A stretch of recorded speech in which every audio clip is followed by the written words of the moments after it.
So students, basically हम लोगों ने 2 चैप्टर समर वेकेशंस के पहले देखे थे GST क्लास 12th के। और पहला चैप्टर था nature and significance of management और दूसरा हम लोगों ने देखा था प्रिंसिपल्स ऑफ मैनेजमेंट, जिसमें कुछ चीज़ें बची हुई थी और उन चीज़ों को आगे की क्लासेस में हम लोग पूरा करेंगे। तो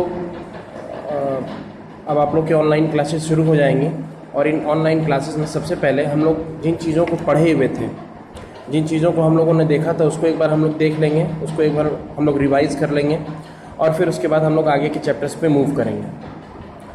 तो आप लोग तैयार हो जाइए। So this is the time to pull up your socks, क्योंकि सिलेबस बड़ा है, उसे कंप्लीट भी करना है और पीछे के चैप्टर्स को रिवाइज़ भी करना है।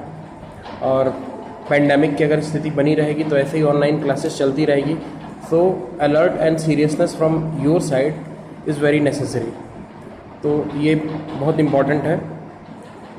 तो पहला चैप्टर जैसा हम लोगों ने देखा था nature and significance of management, कि मैनेजमेंट होता क्या है।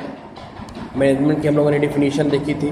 Management is the art of getting the things done in an efficient and effective manner to cherish the objective of the business. हम लोगों ने मैनेजमेंट की डिफिनीशन देखी थी। मैनेजमेंट के बाद हम लोगों ने ऑब्जेक्टिव मैनेजमेंट देखे थे कि मैनेजमेंट के ऑब्जेक्टिव्स क्या हैं। हम लोगों ने कैरेक्टरिस्टिक्स ऑफ द मैनेजमेंट देखे थे कि मैनेजमेंट के कैरेक्टरिस्टिक्स क्या हैं, मैनेजमेंट के फीचर्स क्या हैं, और ये सारी चीज़ें अच्छी तरीके से देखी थी और उस दौरान भी हम लोगों ने ये सारी चीज़ें रिवाइज़ की थी। इसके बाद हम लोगों ने देखा था कोऑर्डिनेशन क्या होता है। Coordination is called the essence of the management, और बिना कोऑर्डिनेशन के मैनेजमेंट नहीं चल सकता है, नहीं काम कर सकता है।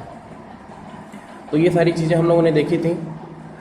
इसके बाद हम लोगों ने ये भी देखा था जो छोटे छोटे टर्म्स थे जो इम्पॉर्टेंटली इस्तेमाल किए जाते हैं लगभग सारी डिफिनीशंस में, जैसे इफेक्टिवनेस क्या होती है, एफिशिएंसी क्या होती है ना। ये सारी चीज़ें हम लोगों ने देखी थी। Effective, doing the thing in the right manner is called effectiveness. Efficiency का मतलब होता है कम से कम इनपुट में ज़्यादा से ज़्यादा आउटपुट प्रोड्यूस करना। इफेक्टिव तो सब कोई हो सकता है, लेकिन ये देखना है कि कौन कितना एफिशिएंट है, कम से कम समय में बेहतर से बेहतर परिणाम देना, कम से कम लागत में। तो मिनिमम कॉस्ट ऑफ प्रोडक्शन में आप जो मैक्सिमम आउटपुट ऑब्टेन करते हैं उसे हम लोग एफिशिएंसी कहते हैं। तो एफिशिएंसी और इफेक्टिवनेस ये दोनों चीज़ें भी हम लोगों ने देखी थी। साथ ही साथ कोऑर्डिनेशन, जैसा हम लोगों ने चर्चा किया, कोऑर्डिनेशन भी हम लोगों ने देखा था। तो ये सारी चीज़ें हम लोगों ने पहले चैप्टर में देखी थी। अब हम लोगों ने शॉर्ट में ये भी देखा था कि फंक्शंस ऑफ मैनेजमेंट क्या होते हैं। प्लानिंग है, ऑर्गेनाइजिंग है, स्टाफिंग है, डायरेक्टिंग है, कंट्रोलिंग है। ये सारी चीज़ें हम लोगों ने देखी थी